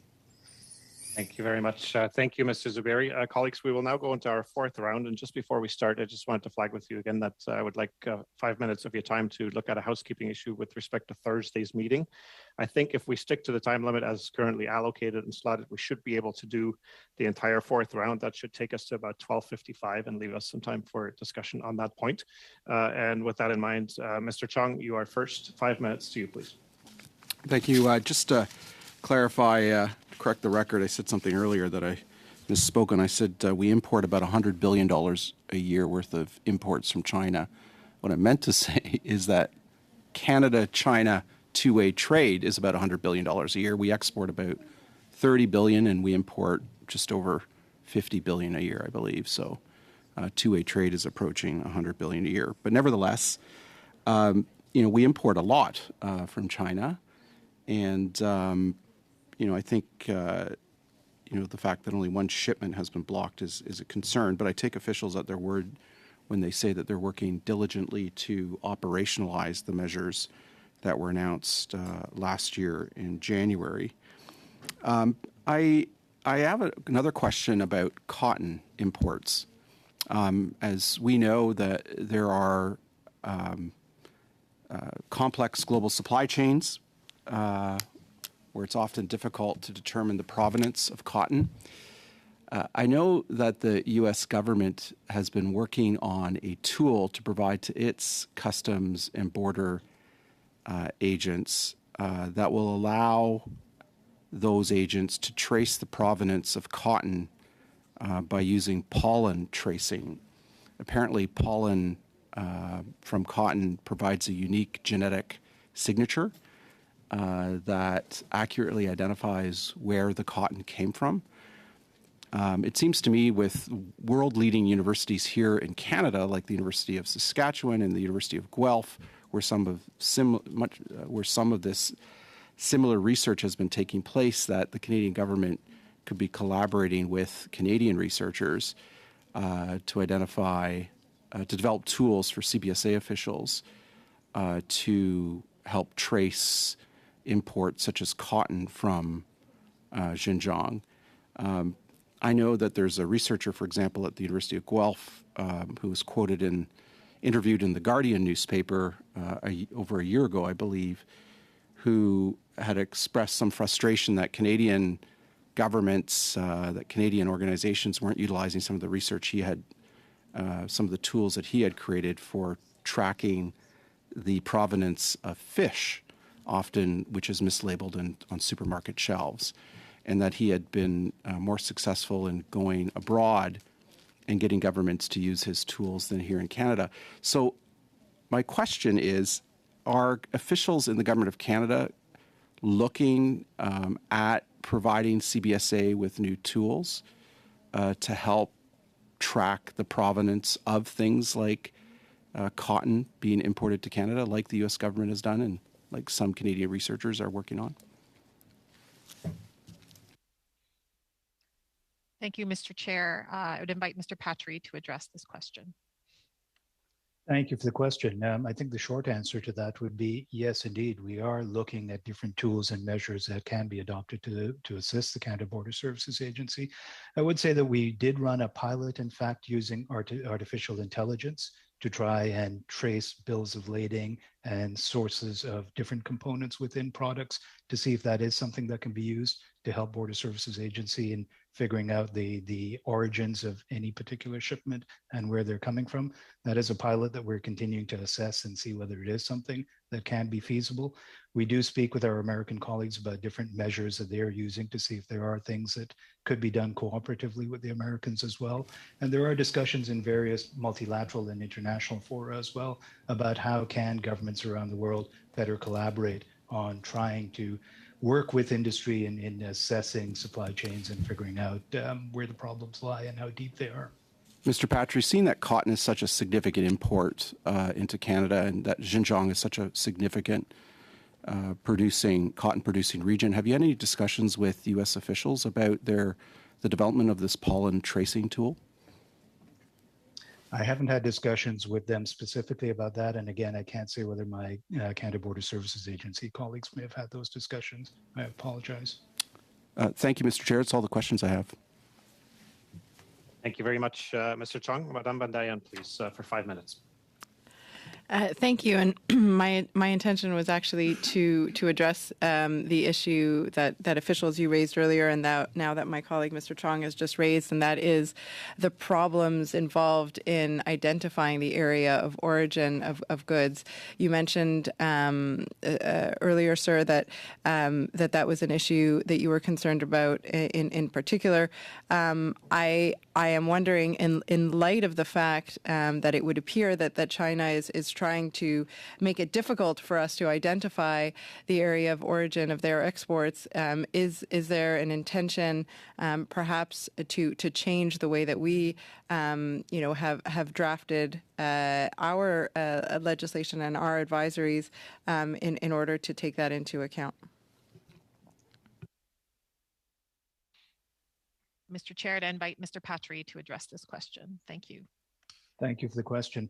I can't speak to whether there is any intention or plan to change legislative approaches to it. What I can say is that we continue to work on the operationalization of the ban, including a number of the things that I spoke about earlier, about trying to assess better ways of determining origins of shipment and working through different methods that may help the Canada Border Services Agency with that. And we just heard of one recent example of what the United States is doing specific to cotton. Sir, do you know of any methods or tools that the United States might be using, for example, in relation to tomatoes or tomato paste?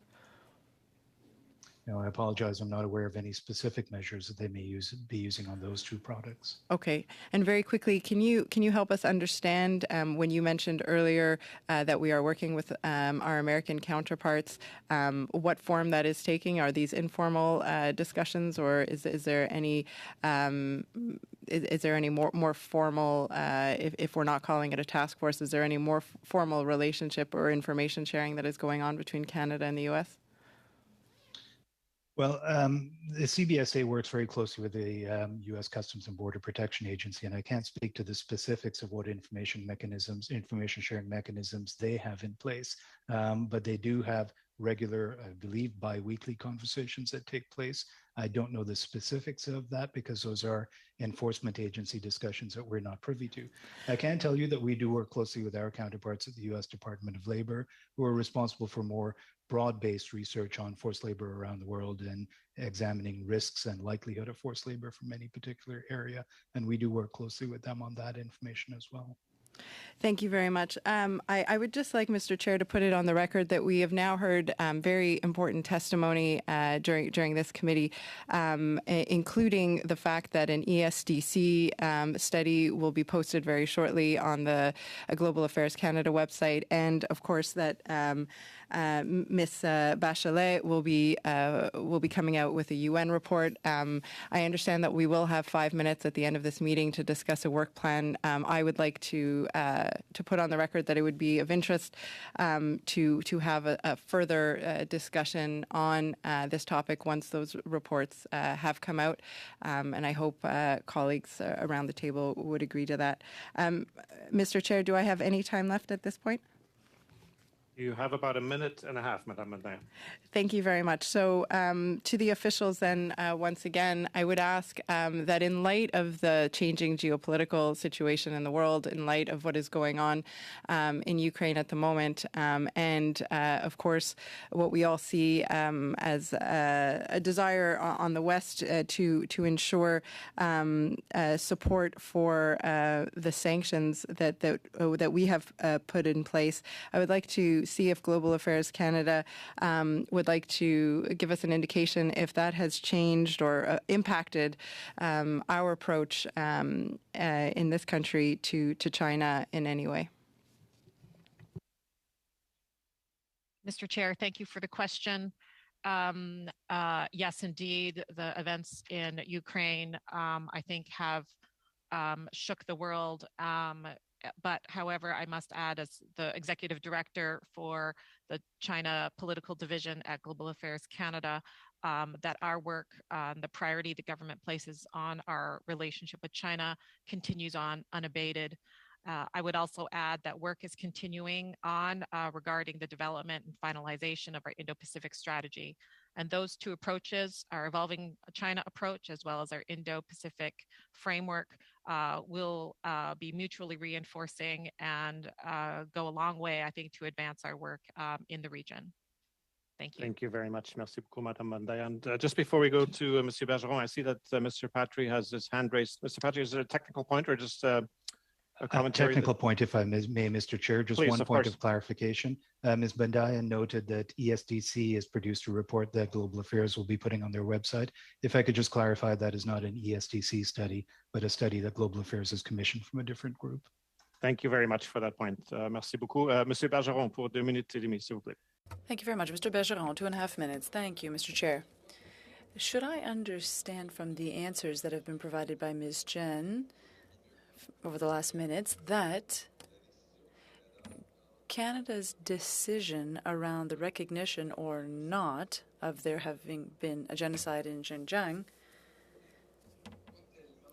is not really related to the opinions of like-minded countries like the UK, France, and the Netherlands, Lithuania, Czech Republic, or the United States, but that it is mostly based on Ms. Bachelet's report that is forthcoming? That, Mr. Chair, for that question, I would say we are taking all the information available, as well as the views of our partners around the world, and certainly the outcomes of Madame Bachelet's visit. All of these inputs will contribute to the development of ongoing policy work. Oui, mais je comprends que jusqu'à présent, ce qui a... Yes, but up until now, everything that has been done and reported by the EU and the countries I just listed is not enough to go forward with declaring something in this sense. Now, the report done by the Subcommittee on International Human Rights and following the vote at the House of Commons, a number of MPs, including Alexis Brunel-Duceppe, Heather McPherson, and Michael Chong, they were forbidden to visit the Chinese Republic. So at this point, did they give reasons for those bans on travel? And did the government react or protest following that? And if so, in what way?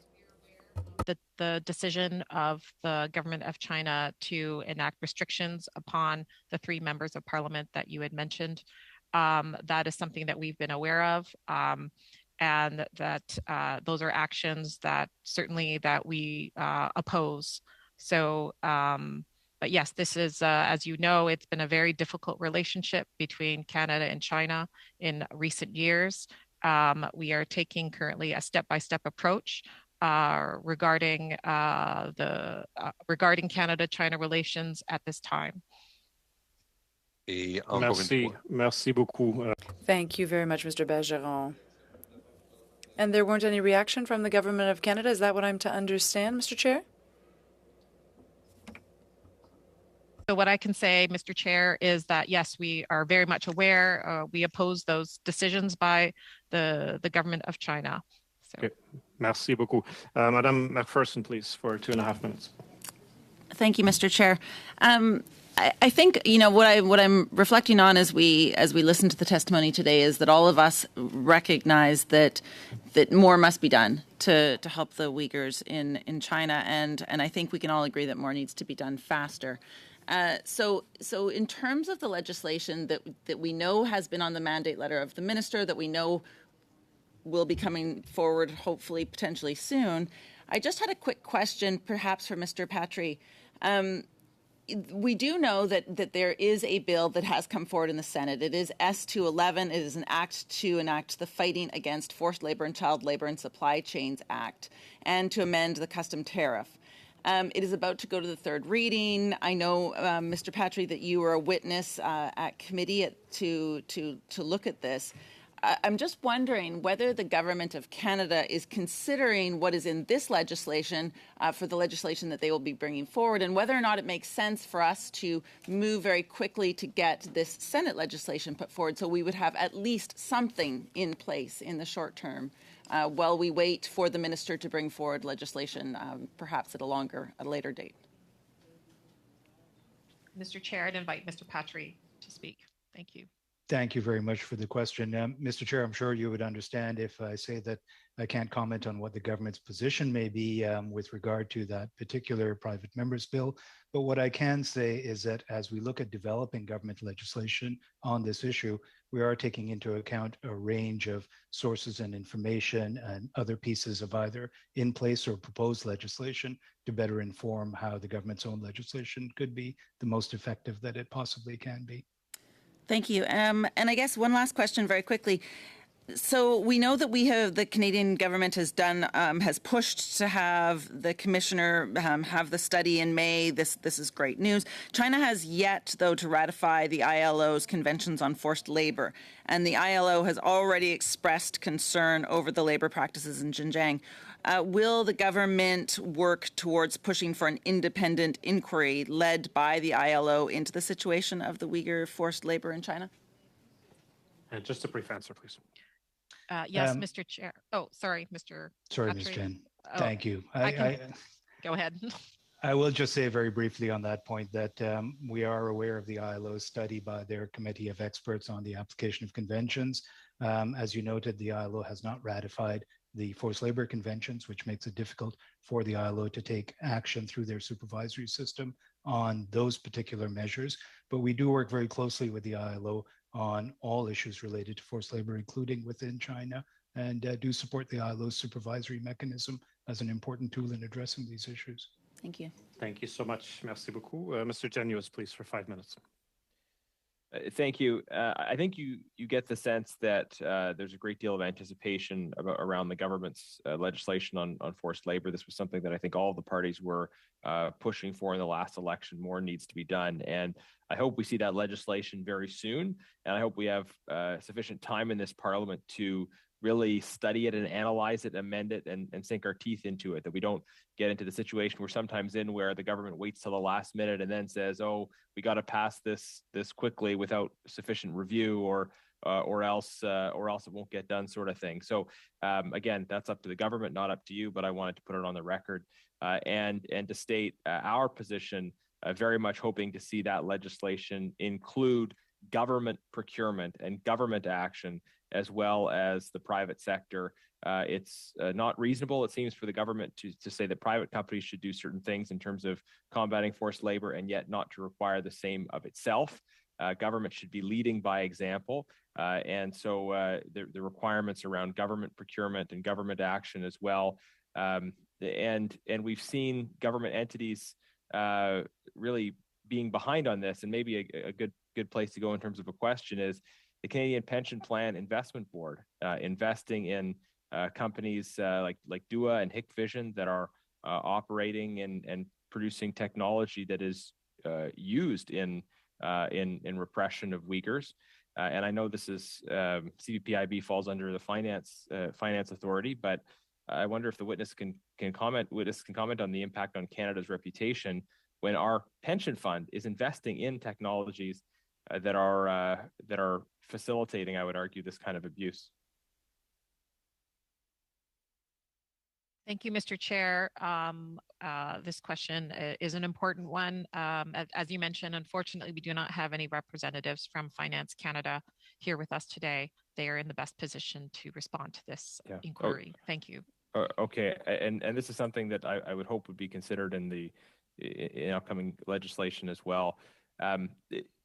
We talked a bit about some of the international comparisons.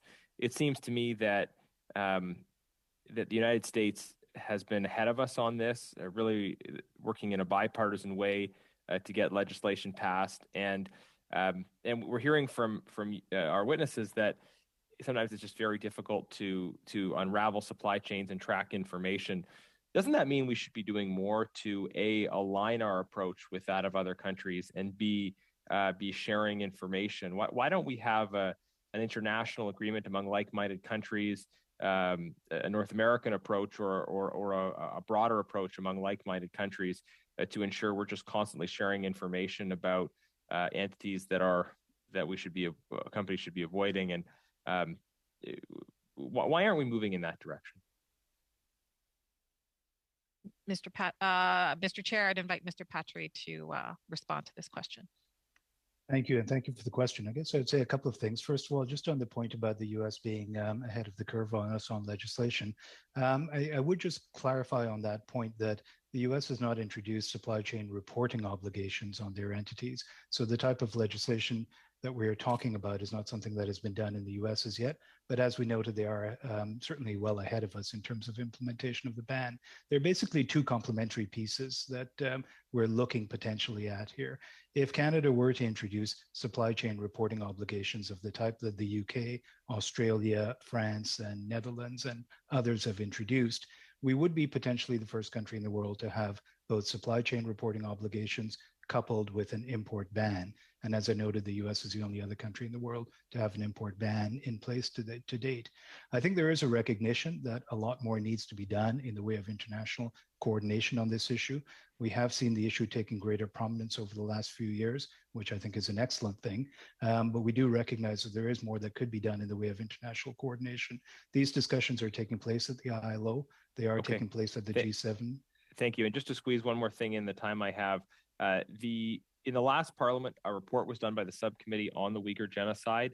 The government accepted some of the recommendations, and in other cases, "quote unquote," took note of the recommendation, which usually means they don't agree with it.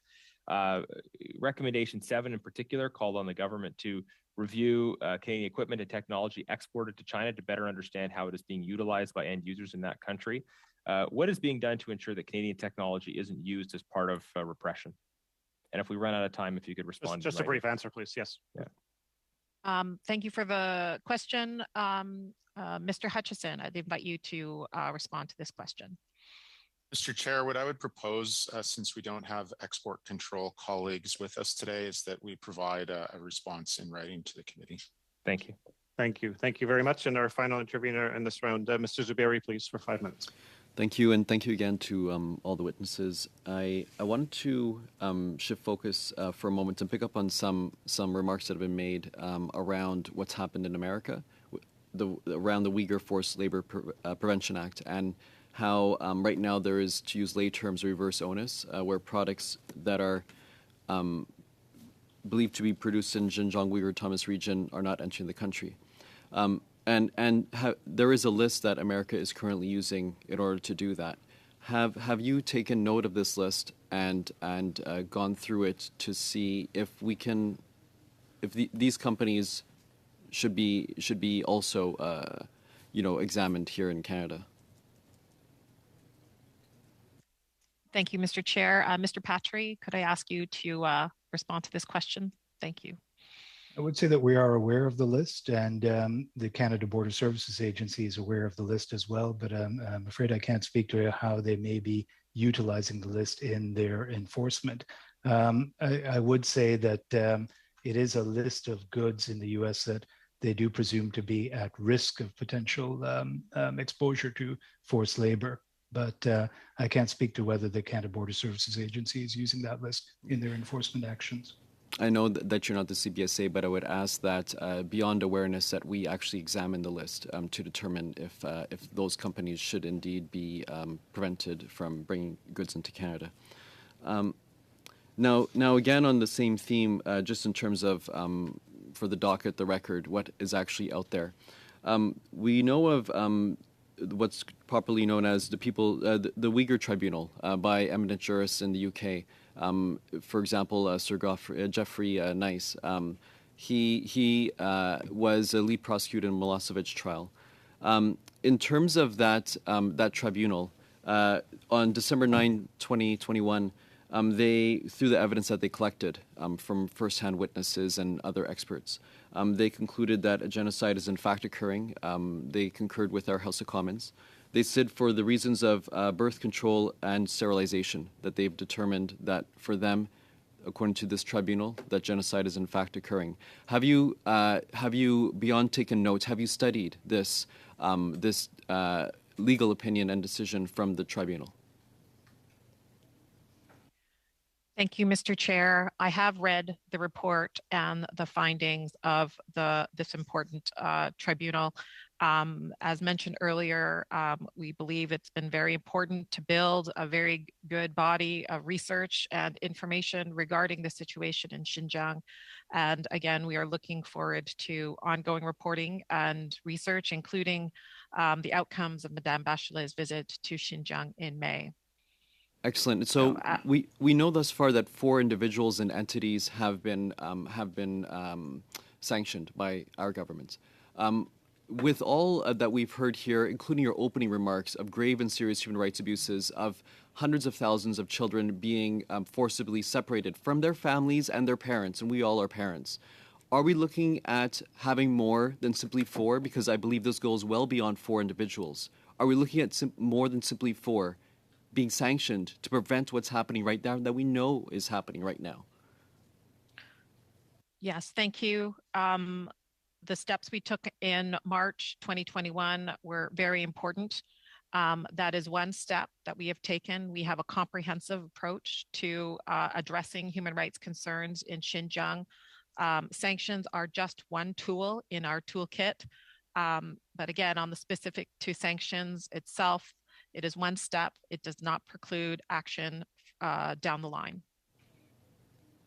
or further action down the line. Yes. Thank you. I'll conclude with noting that the 2 who are currently being held in Guantanamo have been security cleared by the Americans, and they have Canadian connection here. I know it's challenging for us to talk about that type of subject, but it's also important to note on the record. Are you aware of these two that have a Canadian connection, and have they indeed been security cleared by the Americans? Have you verified that? Mr. Chair, I do not have any information on those particular individuals at this time. Thank you. Would you be very brief question and answer. Kind enough to educate yourselves about the situation? Yes, we'll take note of it, and we will conduct further research. Thank you for bringing this to our attention. Thank you. We'll have to leave it there. Thank you very much, Mr. Zuberi. Colleagues, collectively, I'd like to thank the team of senior officials from ESDC and Global Affairs for being with us today. Merci beaucoup de votre comparution, de votre service, and we will let you discuss. Thank you very much for appearing. Members online, just for hopefully no more than a few minutes, to raise an issue of housekeeping with you relating to Thursday's meeting, which is scheduled to be on Ukraine. Colleagues, I'm in conversations with the vice chairs and Ms. McPherson on how to best utilize the committee's time with respect to managing our work. We have top-level discussions in the subcommittee. We then have a need to often tweak and adjust witness lists, the timing of work plans, budgets, and other issues. That's a conversation that's taking place separately. Today, what I wanted to flag with you in that context is just a brief revisiting of the original work plan on the Ukraine meeting number 3, which is on Thursday, and to flag with you that that meeting, that work plan was developed prior to the invasion by Russia of Ukraine. So my question to you is whether you would agree to mandate or task the analysts to have a look at this work plan, to bring it up to date in light of current circumstances, to bring the best possible witnesses that we can take on board for Thursday to allow us to take account of this changed facts and really move forward. If we kept the original work plan, which is in the committee's hands, that's the status quo. If you take no decision, the original work plan governs, but it would take us backwards in terms of the timing and the conversations that in many respects have already happened. So I just wanted to get your thoughts with the recognition that we will continue a conversation on how to best utilize the committee's more administrative time in managing our work. Oui, Monsieur Bergeron, puis Monsieur Oliphant. Alors, Monsieur le Président. Mr. Chair, I just wanted to point out that I think your suggestion is very timely. And while I will take care to listen to what my colleagues have to say, but I would tend to support very enthusiastically your suggestion. Thank you very much, Mr. Bergeron. And also the vice chairs and Ms. McPherson will have the opportunity to approve the second work plan tomorrow, and then we can approve it formally on Thursday. Mr. Oliphant and then Mr. Genuis. I agree with Mr. Bergeron that if the analysts have time to rejig the meeting on Thursday, I think it could be helpful. I would like more of a geopolitical look at an update on where we're at, and I think that would be more helpful than maybe where we were going. So if they have time to do it, I would trust them and then the vice chairs to approve it. Thank you. Thank you very much, Mr. Oliphant. Mr. Genuis. Thank you, Mr. Chair, and I'm supportive of you engaging the vice chairs on it. I trust Mr. Morantz to represent my views in those discussions.